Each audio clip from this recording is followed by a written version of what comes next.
मैं अक्सर कहता हूँ स्टॉक पिक करना, शेयर पिक करना जस्ट लाइक आपने अपनी बेटी के लिए दामाद चुनना है, ये उसी तरह का एक मुश्किल मरला होता है, मुश्किल फैसला होता है और आपको बहुत सारे डिफरेंट एंगल से चीज़ों को देखना पड़ रहा होता है। लेकिन आज आपको मैं एक बड़ा टेक्निकल तरीके से एनालिसिस करके दिखाऊंगा कि कैसे हम आउट ऑफ 550 कंपनी प्लस जो स्टॉक मार्केट में लिस्टेड है, हमने इन्वेस्टमेंट करनी तो ऑफकोर्स हम 1 2 3 4 5 एक सर्टन लिमिट के अंदर ही कंपनीज में इन्वेस्ट कर सकते हैं।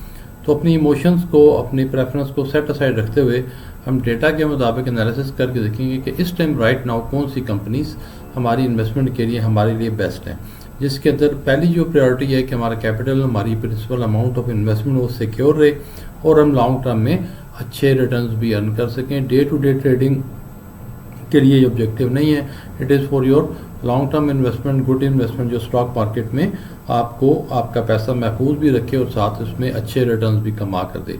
तो लेट स्टार्ट। ये हमारे सामने एक शीट ओपन है, इसमें कराची स्टॉक एक्सचेंज की जो KSE 100 इंडेक्स कंपनीज है वो सारी एक सीक्वेंस के अंदर 1 से लेके 100 तक ये सारी कंपनीज मौजूद हैं। कराची स्टॉक मार्केट में करंटली 500 प्लस कंपनीज रजिस्टर्ड हैं, लिस्टेड हैं। उनमें से एक इंडेक्स बनाया गया है KSE 100 इंडेक्स। पहले तो ये इंडेक्स हमें टॉप 100 कंपनीज को सेट असाइड कर देता है, छांटी कर देता है कि हम 550 कंपनीज की डिटेल में जाने के बजाय हमने 100 कंपनीज हमारे सामने आ जाती हैं। ये सारी कंपनीज वो है जो बेस्ट परफॉर्मिंग कंपनीज हैं, इनमें तमाम सेक्टर्स की कंपनीज शामिल हैं और वो एक डिफरेंट क्राइटेरिया से सिलेक्ट की गई हैं विदाउट एनी प्रेफरेंस। जो कंपनी उस क्राइटेरिया पे पूरी तरह की अच्छा बिजनेस परफॉर्म करेगी और जिसकी मार्केट कैपिटलाइजेशन, जिसमें सरमाया बड़ा होगा, जिनकी बड़ी कंपनी है, वो सीक्वेंस के अंदर आ रही हैं। अच्छा, ये 100 कंपनीज हमने ये जो सामने एक ऑर्डर में है, लेकिन अल्फ़ाबेटिकल ऑर्डर नहीं है, ये हमने इंडेक्स की वेट के मुताबिक इनका ऑर्डर स्टॉक मार्केट की साइड से डेटा बता रहा है। ये मैं कॉलम तो आपको आइडेंटिफाई कर, पहले कॉलम में सिंबल है जिससे ये स्टॉक मार्केट में ट्रेड होती है। Then is the company name, like ये फौजी फर्टिलाइज़र कंपनी है। ये प्राइस है कल की, इसकी मार्केट क्लोजिंग फ्राइडे की जो क्लोजिंग थी 28 फरवरी 2025 को जो स्टॉक मार्केट की लाइव क्लोजिंग हुई, लाइक FFC की 397 थी। अच्छा, नेक्स्ट कॉलम इज इम्पॉर्टेंट कि ये इंडेक्स है 9.76% है। ये बता रहा है कि KSE 100 इंडेक्स के अंदर किस कंपनी का कितना वेट है, कितनी परसेंट है, कितनी इंपॉर्टेंट है। जिसकी जितनी कैपिटलाइजेशन ज़्यादा है, जो जितनी बड़ी कंपनी है, जिसका सरमाया जितना बड़ा है, उस सीक्वेंस से नंबर 1 पे FFC है, फिर UBL है, फिर एंग्रो है। इस तरह सारी कंपनीज नीचे मौजूद है। मैं चंद कंपनीज के नाम पढ़ लेता हूँ तो आपको अंदाज़ा हो जाएगा कि ये इंडेक्स कितना यानी लॉजिकली डिज़ाइंड है।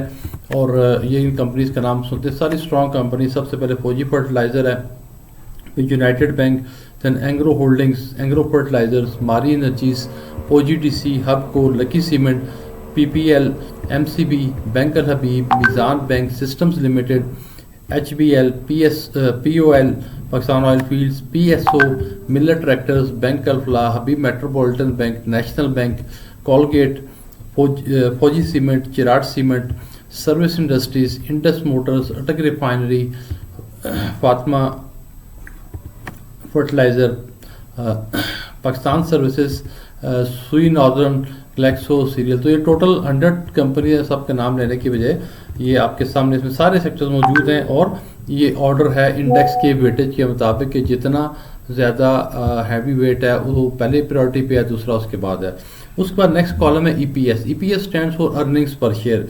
ये EPS ये बताती है कि एक साल के अंदर जो लास्ट इनका फाइनेंशियल जो भी हमारे पास डेटा अवेलेबल है, जो स्टॉक मार्केट की साइट पे और कंपनी की वेबसाइट पे अवेलेबल है, उसके अकॉर्डिंगली एक शेयर के ऊपर सालाना कितनी अर्निंग हुई, अर्निंग्स पर शेयर।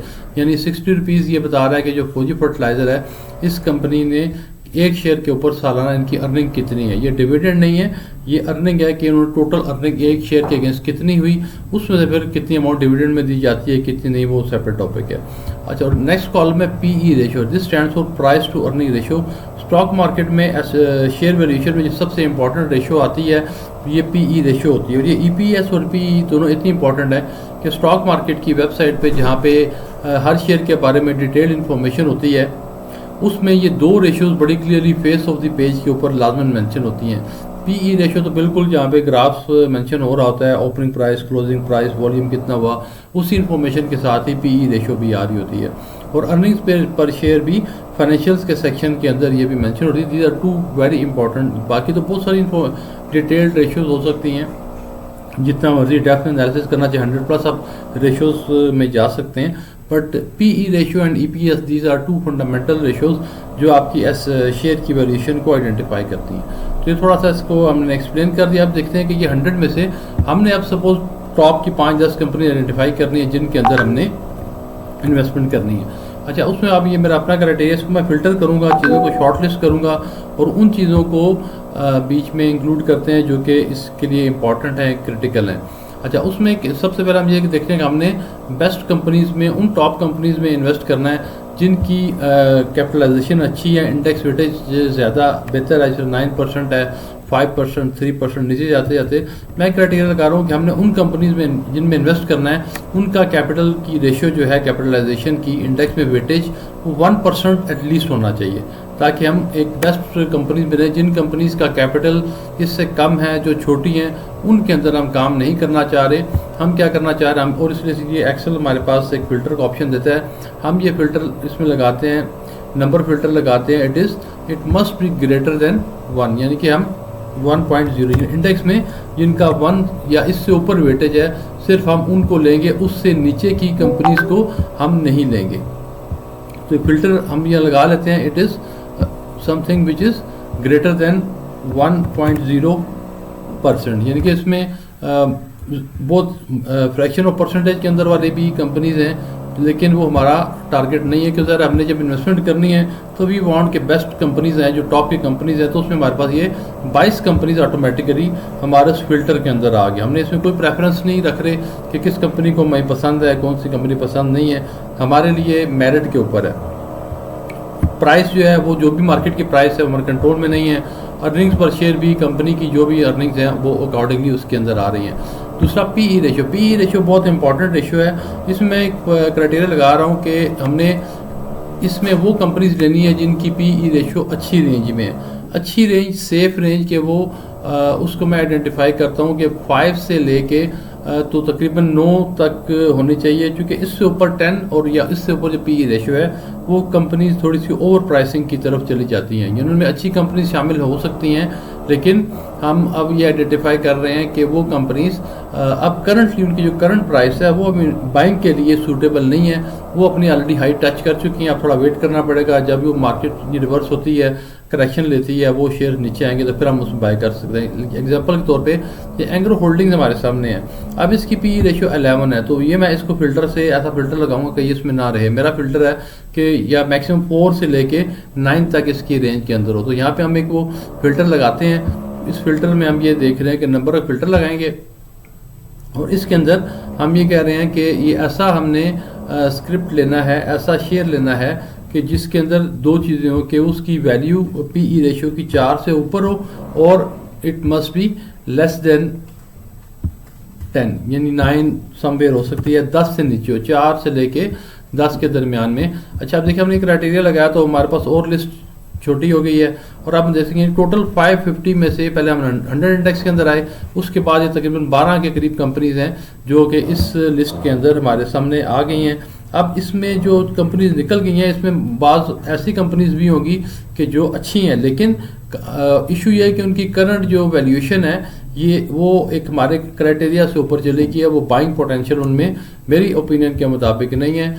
5 से लेके 7 तक आइडियल पी रेशियो होती है, 8 भी हो सकती है, लेकिन जितना हम ऊपर जाते जाएंगे तो फिर ये उतना ज़्यादा उनकी वैल्यूएशन ऊपर जाती जाएगी। अब इसमें बहुत अच्छी कंपनीज है, लाइक इसमें एंग्रो होल्डिंग्स थी, वो इस क्राइटेरिया से आउट हो गई है। मारी पेट्रोलियम, मारी एनर्जीज बहुत अच्छी कंपनी है, वो इस क्राइटेरिया से आउट हो चुकी है। अब हमारे पास वो कंपनीज हैं जो कि जिनके अंदर बाइंग बनती है, जिनकी वैल्यूएशन अच्छी है, इनको आप नोट कर सकते हैं, इनको आप देख सकते हैं। अब हम दोबारा इसको देख लेते हैं कि इसमें Fauji Fertilizer, FFC, UBL, Engro Fertilizer, OGDC, Lucky Cement, PPL, MCB, Bank Al Habib, Meezan Bank, Pakistan Oil Fields, PSO, Habib Metropolitan Bank and Fauji Cement Company Limited. तो ये 12-13 कंपनीज हैं, इन सब की पी रेशियो 4 से ऊपर है। 4 से नीचे वाली तो बहुत कम प्रैक्टिकल है कि अच्छी कंपनीज जो हैं वो 4 से नीचे PE पे ऑपरेट कर रही है। It's not practical. जो ही उसकी रेशियो नीचे जाएगी तो इन्वेस्टर इमीडिएट उस तरफ अट्रैक्ट होगा और उस पर बाइंग आ जाएगी और दोबारा उसको 5 के अराउंड लेकर आ जाएंगे। 5 से नीचे बहुत कम कंपनीज होती हैं। और मैं एक और अब क्राइटेरिया अप्लाई कर रहा हूँ कि अगर आप KMI 30 इंडेक्स कंपनीज को लेना चाह रहे हैं, यानी शरिया कंप्लाइंट कंपनीज में, तो हम जो कन्वेंशनल बैंक्स हैं उसको इस लिस्ट से आउट कर देते हैं, ताकि हमारे पास प्योरली KMI 30 इंडेक्स कंपनी यानी शरिया कंप्लाइंट कंपनीज हमारे पास रह जाएंगे। लेकिन आप कन्वेंशनल बैंक्स में भी करना चाह रहे हैं तो वो भी उससे पहले की लिस्ट आपके सामने है। अब मैं इसमें से जो बैंक्स हैं जिसमें आपके MCB भी आ जाएगा, आपका बैंक अल हबीब है, यूनाइटेड बैंक है, ये सारे बैंक्स अगर वो इस क्राइटेरिया में 2 के आ रहे हैं, लेकिन हम उसको भी फिल्टर लगा के अब हमारे पास लिस्ट और शॉर्ट होगी। अब ये 9-10 कंपनीज रह गई हैं सिर्फ, जो कि प्योरली KMI 30 इंडेक्स का पार्ट है, शरिया कंप्लाइंट कंपनी, और ये 9 कंपनीज बन रही हैं तो हमारे इस फिल्टर के अंदर आ रही हैं। अब अगेन मैं इसको समराइज़ कर दूँ, ये वो कंपनीज हैं जो KMI 30 इंडेक्स के अंदर हैं, शरिया कंप्लाइंट हैं, इंडेक्स के अंदर इनकी वेटेज अच्छी है, सारी 1% से ऊपर इंडेक्स का मिनिमम वेट है इनका, और जो PE रेशियो है वो 5 से लेके 9 के अराउंड है, 10 से नीचे हैं। अब ये जिनको अगर PE रेशियो की फंक्शनिंग का नहीं पता है, इससे मुराद होता है किसी कंपनी में हम पैसे लगा रहे हैं तो उसकी करंट अर्निंग के मुताबिक कितने अरसे में हमारी अपनी प्रिंसिपल अमाउंट, हमारी इन्वेस्टमेंट वापस आ जाएगी, और उसके बाद लाइफ टाइम हम उसके प्रॉफिट को इंजॉय कर सकेंगे। अब एक कंपनी देखें, हम किसी बिजनेस के अंदर इन्वेस्ट कर रहे होते हैं तो हम यही क्वेश्चन करते हैं, हम पैसे लगा रहे हैं, हमारे रिटर्न कितने अरसे में हो जाएगा, पे बैक पीरियड कितना होगा। तो 5 से नीचे तो हमारी अजम्पशन है कि अच्छी कंपनीज 5 से नीचे PE के ऊपर नहीं रहे, सवाए बैंकिंग सेक्टर है उसका PE रेशो बिलो 5 रहता है, बाकी मोस्टली सारी कंपनीज का PE रेशो ऊपर होता है। सेक्टर टू सेक्टर भी वेरी कर रहा होता है। अच्छा, इंटरेस्टिंगली ये अब आपके सामने हमने जो ये डाटा बनाया है, अपनी कोई प्रेफरेंस नहीं रखी, टेक्निकल एनालिसिस करके फंडामेंटल डेटा के मुताबिक इसको एनालाइज किया है, और इसमें देखिए कितना अच्छा ये पोर्टफोलियो बना है कि इसमें फर्टिलाइजर सेक्टर भी हमारे पास आ गया है, OGDC ऑयल सेक्टर आ गया, सीमेंट सेक्टर के माइट भी 2 या 3 स्टॉक होंगे, लकी सीमेंट है और फौजी सीमेंट है, फर्टिलाइजर है, बैंकिंग में मीज़ान बैंक आ गया, PPL हमारे पास है, POL है, पाकिस्तान स्टेट ऑयल है। ये वो कंपनीज हैं जो कि अभी करंटली अच्छे अर्निंग मल्टीपल्स के ऊपर हैं।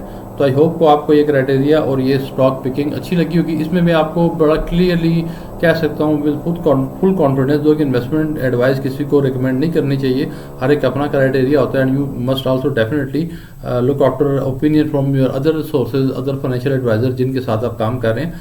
बट थिंग इसके इनके अंदर आप रहेंगे तो आपको ये इशू नहीं होगा, पेनी स्टॉक नहीं है, आपका सरमाया बिल्कुल उड़ नहीं जाएगा, वाइट वॉश नहीं होगा। अगर किसी भी वजह से आपकी महंगी बाइंग हो भी जाती है तो भी आपको इसमें कोई इशू नहीं होगा।